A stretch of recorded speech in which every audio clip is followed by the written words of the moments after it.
Unified 911, anong matutulong namin sa'yo? Anya ti maitulong mi ken kapo. Anong may tatabang ko sa Unsay imo? akong ikatabang nimo? Ngini makadabang namisal ka no? Sa anumang wika o dialekto, may tulong na darating sa iyo.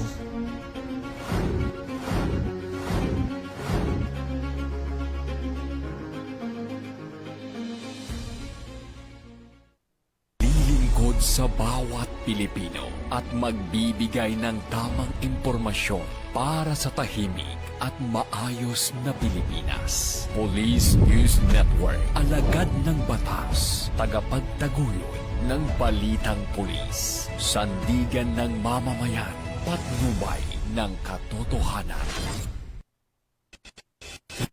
Kampo Krame, maghahatid ng pinakahuling kaganapan at nagbabagang balita. Ito ang PNN Police News Network. At ngayon, ang inyong mga tagapagbalita.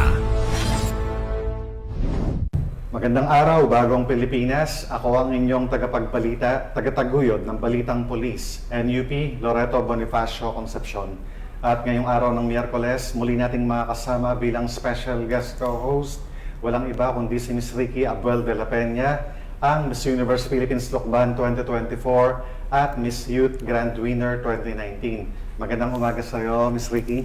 Magandang umaga rin po sa inyo, Sir Eton.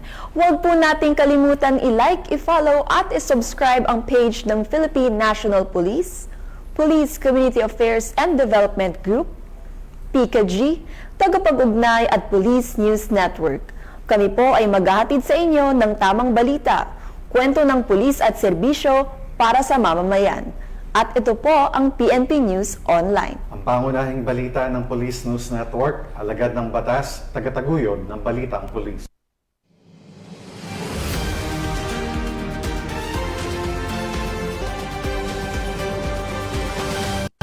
Narito ang mga balitang dapat niyong abangan.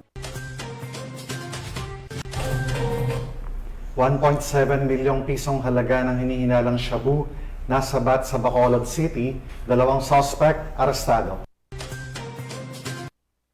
High-value individual at 4 na iba pa arestado sa anti-illegal drug operation sa Pampanga. At 2 miyembro ng Communist Terrorist Group na may kasong arson, arestado ng Ifugao PNP.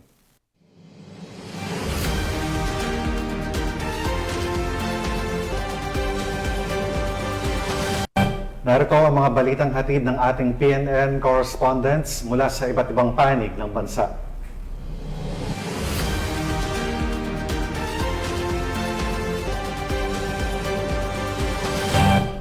Simulan naman natin ang balita mula sa bahagi ng Luzon.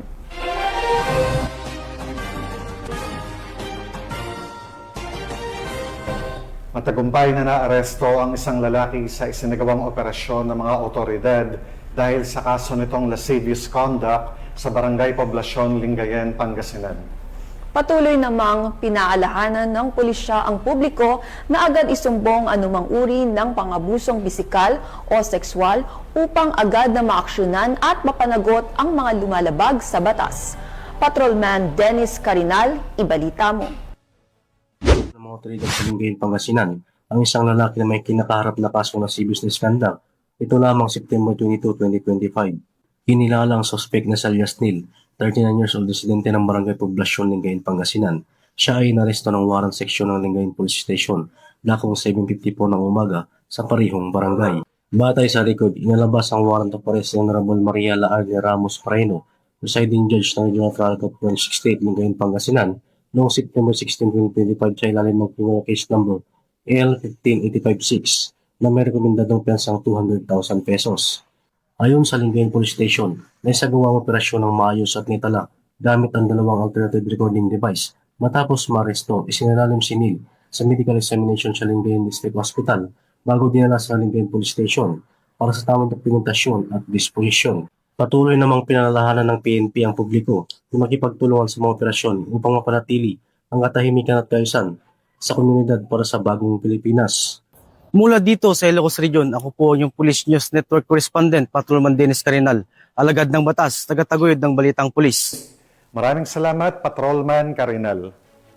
Arestado ang isang high-value individual at apat pa na iba pa sa matagumpay na anti-illegal drug operation na ikinasa ng Pampanga Police sa Barangay Dapdap, Mabalacat City. Patrolwoman Lixen Reyes Saweran sa report. Naaresto ng mga tauhan ng Mabalacat City Police Station, Pampanga Police Provincial Office sa ilalim ng pamumuno ni Police Colonel Eugene M. Marcelo, Provincial Director, ang isang high-value individual na kinilalang si alias Del at apat pang kasamahan nito sa isinagawang anti-illegal drug operation sa Barangay Dapdap, Mabalacat City, Pampanga. Nasa kote ang mga sospek matapos na magbenta si alias Del ng isang sachet ng hinihinalang shabu sa isang kosher buyer, kapalit ng halagang 2,000 pesos. Sa isinagawang protective search, na-recover mula sa kanya ang isang asul na coin pouch na naglalaman ng 3 karagdagang sachet ng hinihinalang shabu at ang ginamit na buy-bust money. Samantala, nakuha rin mula sa kanyang mga kasabwat na sina alias Paeng, Jing, Jay at Yel ang tig-isang sachet ng hinihinalang shabu. Nakumpiska rin sa lugar ng operasyon ang 2 motorsiklo na ginagamit umano ng mga sospek. Tinatayang umabot sa 70 gramo ang kabuang timbang na nakumpiskang droga na may standard drug price na 476,000 pesos. Ang mga nadakip ay kasalukuyang nasa kustodiya ng Mabalacat CPS at nahaharap sa kasong paglabag sa Sections 5 at 11 ng RA 9165 o Comprehensive Dangerous Drugs Act of 2002. Muling pinatunayan ng Police Regional Office 3 sa pamumuno ni Police Brigadier General Ponce Rogelio I. Peñones Jr., Regional Director, na nananatiling matatag ang kanilang kampanya kontra illegal na droga bilang bahagi ng pangako ng kapulisan na pangalagaan ng kaligtasan ng bawat mamamayan at lumikha ng isang ligtas at maayos na komunidad. Mula dito sa Police Regional Office 3, ako ang inyong PNN Correspondent, Patrolwoman Lixen Reyes A. Saweran, alagad ng batas, tagataguyod ng Balitang Pulis. Maraming salamat, Patrolwoman Saweran. Sa patuloy na operasyon ng pambansang pulisya kontra kriminalidad, arestado ang isang most wanted person na may 7 counts of qualified rape sa Binangonan, Rizal. Ang balitang ito ay mula kay Patrolwoman Jevie Marie Famoso. Ng mga tauhan ng Binangonan Municipal Police Station ang isa sa mga most wanted person sa rehiyon matapos isagawa ang isang operasyon sa Barangay Kalinawan, Binangonan, Rizal. Kinilala ang suspect na si alias Kulot, isang construction worker at residente ng nasabing lugar. Inaresto siya sa bisa ng warrant of arrest dahil sa 7 kaso ng qualified rape na ipinalabas ng Regional Trial Court Branch 67 sa Binangonan noong September 16. Wala ring piyansa ang inirekomenda para sa kanyang pansamantalang paglaya. Ayon sa pulisya, ang operasyon ay bahagi ng Manhunt Charlie o Plan Saliksik na konektado sa pinaigting na kampanya ng PNP sa ilalim ng Simultaneous Anti-Criminality Law Enforcement Operation o sa CLEO. Matapos ang pagkakaaresto, ipinaliwanag sa sospek ang dahilan ng kanyang pagkakadakip at ang kanyang mga karapatang konstitusyonal. Kasalukuyan siyang nakakulong sa Binangonan MPS Custodial Facility para sa kaukulang disposisyon. Isang malaking tagumpay para sa kapulisan ang pagkakadakip sa isang high-profile suspect na inaasahang magsisilbing babala sa iba pang mga kriminal sa rehiyon. Mula dito sa Calabarzon, ako ang inyong Police News Network Correspondent, Patrolwoman Jevie Marie Famoso, alagad ng batas, tagataguyod ng Balitang Pulis. Maraming salamat, Patrolwoman Famoso. Bumagsak sa kamay ng mga otoridad ang 2 kasapi ng Communist Terrorist Group na wanted sa kasong arson matapos ang matagumpay na operasyon ng Ifugao Police. Ang balita mula kay Patrolwoman Grace Kibiaen. Arestado ng pinagsamang mga tauhan ng Ifugao Police Provincial Office ang 2 miyembro ng komunistang teroristang grupo sa Sitio Dilan, Payawan, Lamot, Ifugao nito lamang umaga ng Setyembre 22 ng taong kasalukuyan. Kinilalang mga naaresto na isang 44 taong gulang, miyembro ng CTG, nagsisilbing commanding officer, SROG Southland at SRC Southland, at isang 35 taong gulang, miyembro ng CTG, nagsisilbing political instructor at sila ay pawang residente ng Agusan del Norte. Naaresto ang mga suspek sa bisa ng nakabinbin na warrant of arrest na inisyu noong Enero 30, 2020 ng Acting Presiding Judge ng 10th Judicial Region Branch 7, Bayugan City, Agusan del Sur para sa krimeng destructive arson na walang inirekomendang piyansa. Matapos basahan ng kanilang karapatan, ang mga nahuli ay dinala sa Lamot MPS para sa dokumentasyon bago ilipat sa kaukulang hukuman. Ang matagumpay na pag-aresto ay bunga ng pagsisikap ng pinagsamang operatiba ng Ifugao Police Provincial Office sa pangunguna ng Lamot Municipal Police Station, Ifugao Police Intelligence Unit, Special Action Force, Philippine Army at iba pang mga ahensya ng gobyerno. Pinuri naman ni Police Colonel Jeremes G. Uyawon, Provincial Director ng Ifugao PPO, ang matagumpay na pag-aresto sa dalawang suspek at nangakong hindi titigil ang pulisya ng Ifugao upang mahuli ang iba pang mga lumabag sa batas. Mula dito sa rehiyon ng Cordillera, ako ang inyong PNN correspondent, Patrolwoman Grace Kibian, alagad ng batas, tagataguyod ng Balitang Pulis.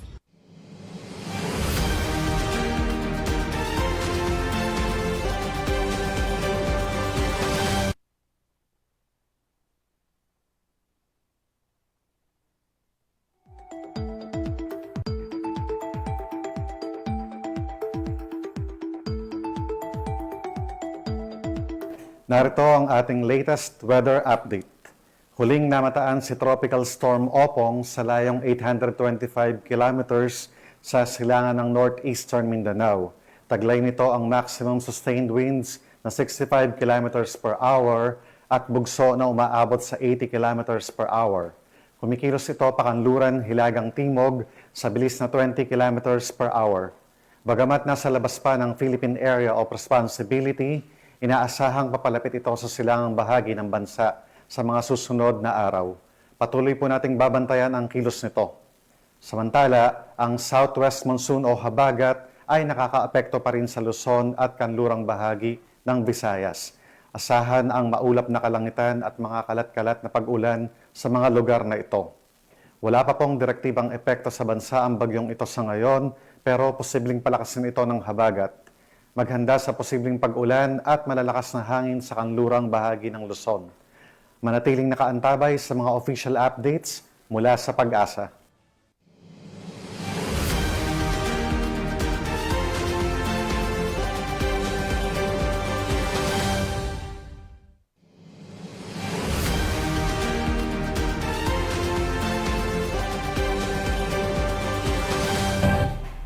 Tunghayan naman natin ang mga balita mula sa Visayas.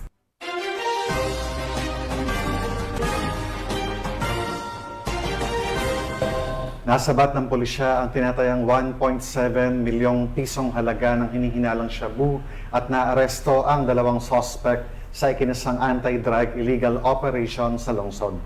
Tinitiyak naman ng PNP na magpapatuloy ang kanilang maigting na operasyon upang tuluyang maputol ang supply at distribusyon ng iligal na droga sa lungsod at karatig na lugar. Magbabalita dyan si Patrolwoman Andrea Dominic de Palupos. Matagumpay na operasyon laban sa iligal na droga ang isinagawa ng Bacolod City Police Office sa ilalim ng pamumuno ni Police Colonel Joris T. Coronica, City Director, sa Vicente Yap Street, Barangay Singkang Airport, Bacolod City, nito lamang ika-22 ng Setyembre taong kasalukuyan.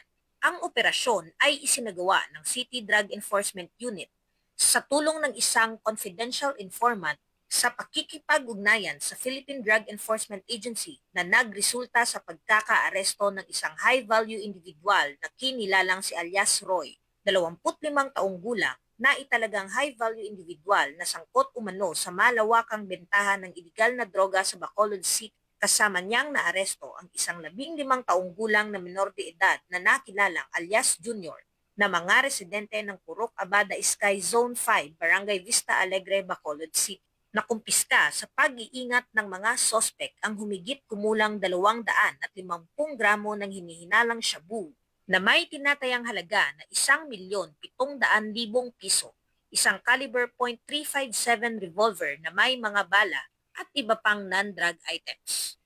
Kasalukuyang nasa kustodiya na ng Bacolod City Police Station 8 si alias Roy para sa tamang disposisyon at haharap sa kasong paglabag sa RA 9165 o ang Comprehensive Dangerous Drugs Act of 2002 at karagdagang paglabag sa RA 10591 o ang Comprehensive Firearms and Ammunition Regulation Act. At ang minor de edad naman ay agad nang inilipat sa Social Development Center o SDC para sa nararapat na pangangalaga at pagsusuri.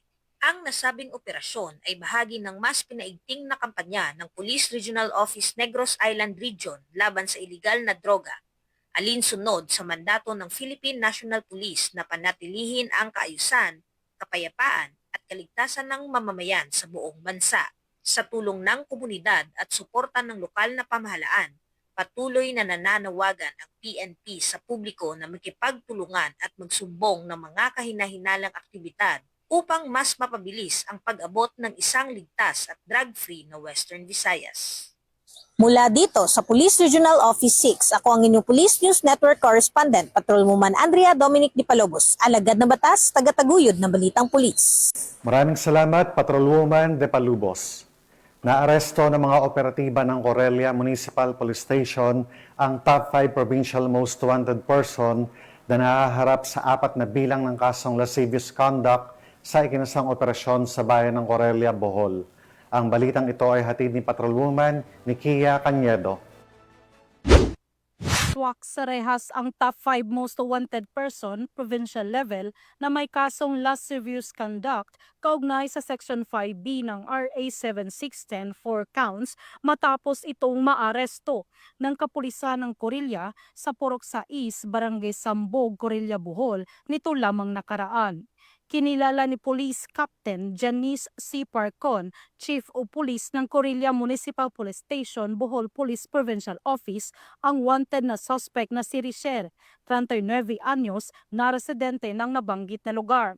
Batay sa ulat, ang suspect ay naaresto ng mga otoridad sa bisa ng warrant of arrest para sa kasong 4 counts ng lascivious conduct kaugnay sa Section 5B ng RA 7610, Special Protection of Children Against Abuse, Exploitation and Discrimination Act na may 200,000 rekomendadong piyansa bawat kaso. Kasalukuyang nasa kustodiya ng Corilya Municipal Police Station ang suspect para sa dokumentasyon at tamang disposisyon.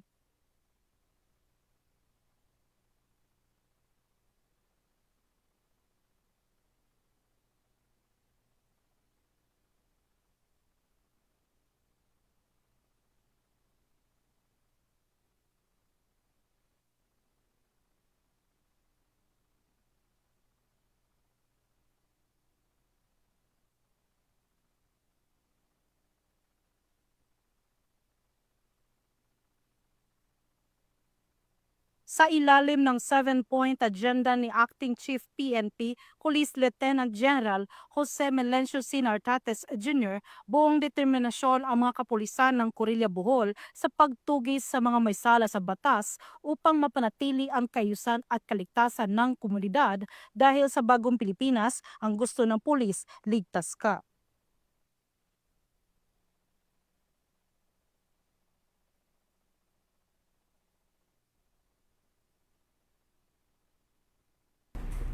Maraming salamat, Cañedo. Nauwi sa pagkakaaresto ng isang street-level drug suspect ang isinagawang mabilis at planadong bypass operation ng Burauen Municipal Police Station sa Poblacion District 4, Burauen, Leyte. Ang balitang ito ay ihatid ni Patrolwoman Camberley Flores. Ng mga autoridad ang isang street-level individual sa ikinasang bypass operation sa Poblacion District 4, Burauen, Leyte. Bandang alas 4:40 ng hapon ng ikasang operasyon ng mga tauhan ng Burauen Municipal Police Station sa koordinasyon sa Philippine Drug Enforcement Agency 8. Narecover sa suspect ang 7 pakete ng hinihinalang shabu na may tinatayang timbang na 5.3 gramo na nagkakahalaga ng 34,204 pesos, isang genuine 500 peso bill na ginamit bilang bypass money at mga drug paraphernalia. Maharap ang suspect sa kasong paglabag sa Section 5 at 11 Article 2 ng RA 9165 o Comprehensive Dangerous Drugs Act of 2002. bunga ng pinaigting na kampanya laban sa ilegal na droga, matagumpay na naisagawa ng Burauen PNP katuwang ang iba pang ahensya ng pamahalaan ang mga operasyong naglalayong tiyakin ng kaayusan at kapayapaan sa nasasakupan. Dahil sa bagong Pilipinas, ang gusto ng polis, ligtas ka. Mula dito sa Eastern Visayas, ako ang inyong PNN correspondent, Patrolwoman Flores, alagad ng batas, tagataguyod ng Balitang Pulis.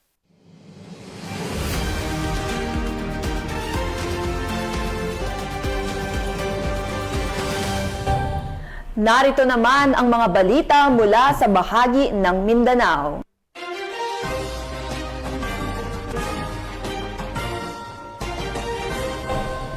Bumagsak sa kamay ng mga otoridad ang top 4 most wanted person ng Zamboanga del Norte na nahaharap sa kasong paglabag sa Republic Act 9262 o ang Anti-Violence Against Women and Children Act matapos ang operasyon ng pulisya. Sinisiguro ng mga otoridad na magpapatuloy ang kanilang pinaigting na operasyon upang mapanagot ang iba pang wanted person at maprotektahan ang karapatan ng kababaihan at mga bata sa buong lalawigan. Yan ang hatid ni Patrolwoman AJ Cortez. Aresto ng mga tauhan ng 2nd Zamboanga del Norte Provincial Mobile Force Company kasama ang Tampilisan Municipal Police Station. Ang top 4 most wanted person, municipal level, sa isinagawang intel-driven operation bandang 1:00 ng hapon nito lamang ika-23 ng Setyembre taong kasalukuyan sa Barangay Zinac, Tampilisan, Zamboanga del Norte.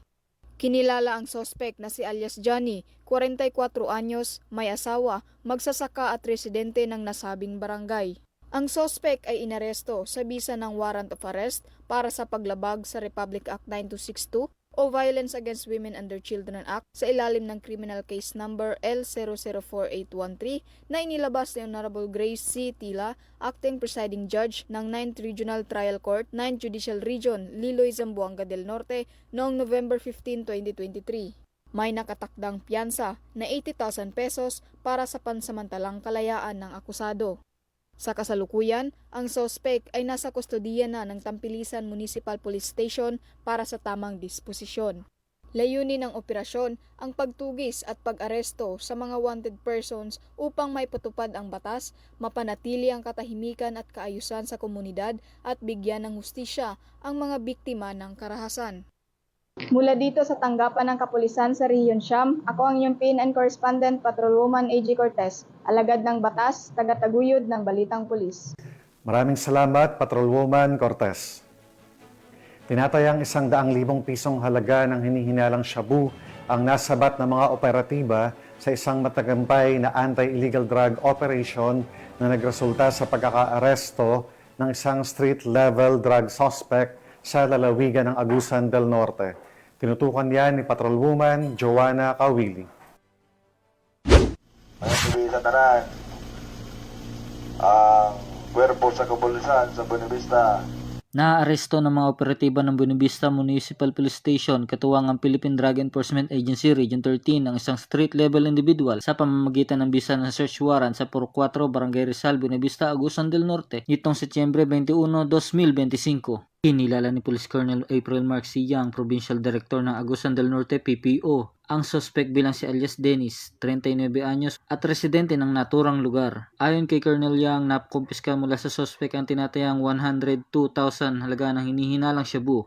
Ipinaalam sa inaresto ang kanyang mga karapatan alinsunod sa konstitusyon sa wikang kanyang naintindihan bago dinala sa kustodiya ng Buenavista MPS. Siya ay maharap sa kasong paglabag sa RA 9165 o ang Comprehensive Dangerous Drugs Act of 2002. Kasama rin sa operasyon ang mga kinatawan mula sa Department of Justice, media at opisyal na barangay bilang mga saksi sa isinagawang operasyon. Ang matagumpay na operasyon na ito ay bunga ng walang humpay na dedikasyon ng kapulisan upang tuluyang wakasan ang problema sa ilegal na droga sa komunidad.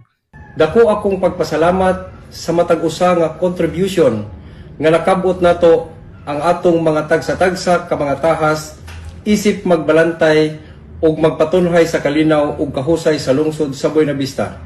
Sa tinuray nga panaghiusa sa kapulisan sa Buenavista, ang atong tumong og tinguha uban sa giya sa atong labawang makagagahom, atong naangkon ang kalampusan.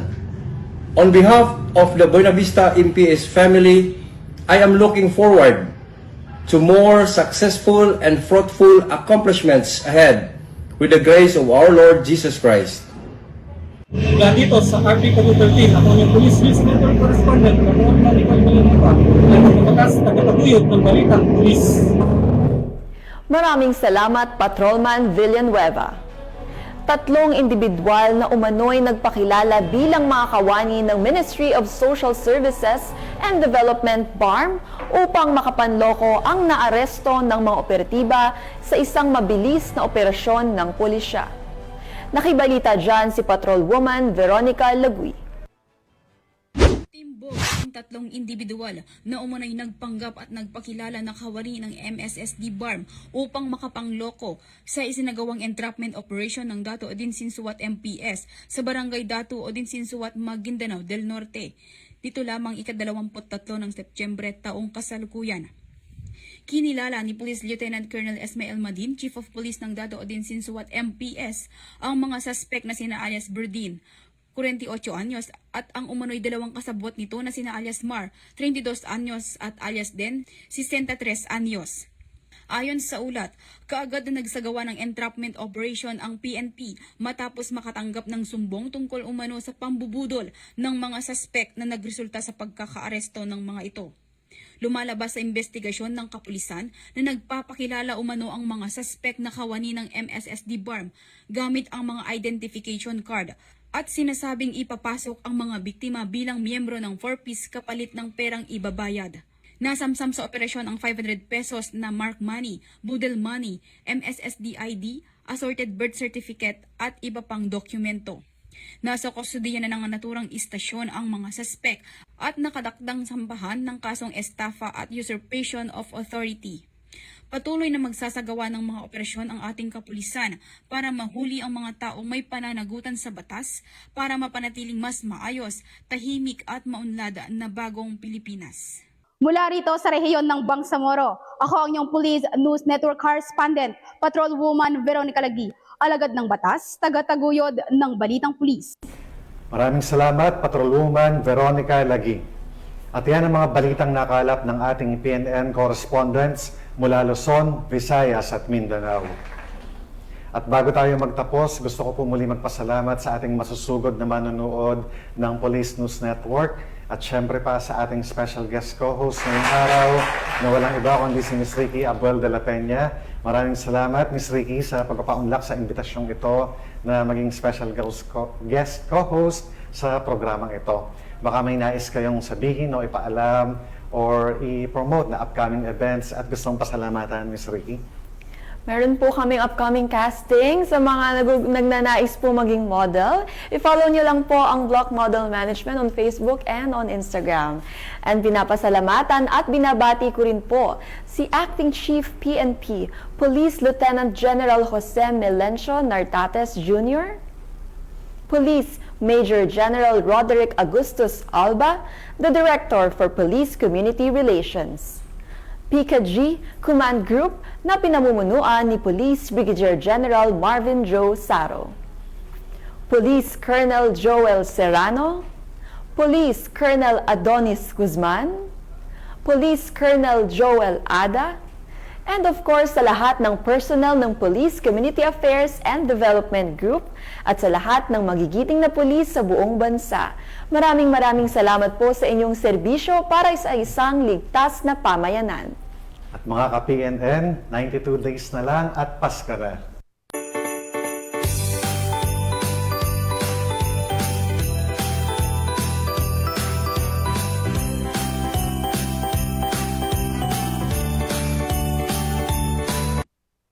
At sa ngalan ng pamunuan ng Philippine National Police, sa pangunguna ni Acting Chief PNP Police Lieutenant General Jose Melencio Nartates Jr. at sa pamumuno ni President Ferdinand Bongbong Marcos Jr., kami ay maglilingkod sa bawat Pilipino at magbibigay ng tama at balanseng balita.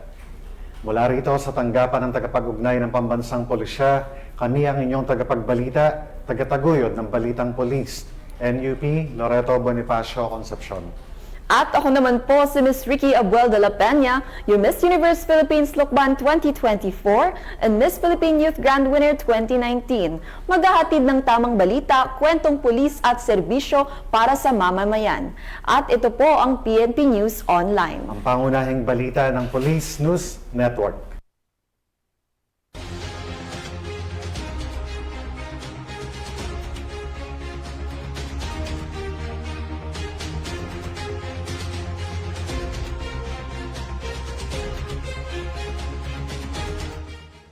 Police News Network, alagad ng batas, tagapagtaguyod ng balitang pulis.